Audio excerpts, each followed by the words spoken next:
Welcome to the Salmon Runs YouTube. Enjoy the video. In this video, I will explain how to use the WordPress Classic Editor. To begin, navigate to your WordPress dashboard and select Posts or Pages, then click Add New. This action automatically opens the Classic Editor interface. You'll immediately see the main content area where you'll type your text. Above this, notice the two essential tabs: Visual for a rich text experience and Text for direct HTML editing. Understanding these initial steps is crucial for effective content creation.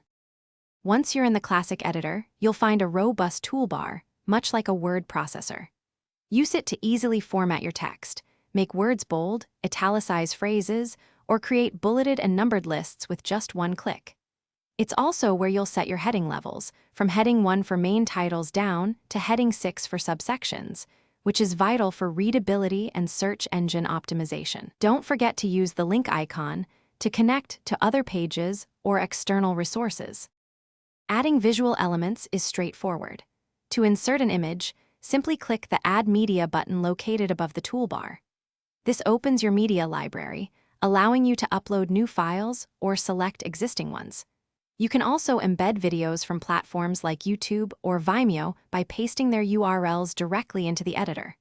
For more advanced features, the Classic Editor supports shortcodes, which are small pieces of code that perform specific functions, expanding your content possibilities significantly. Before making your content live, you have several important options on the right-hand side. Always save your work as a draft frequently to prevent losing any progress. Use the preview button to see exactly how your post or page will appear to visitors before publishing. When you're ready, click Publish to make it public.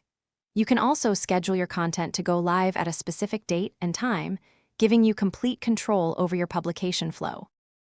Thanks for watching. Consider subscribing if we helped you.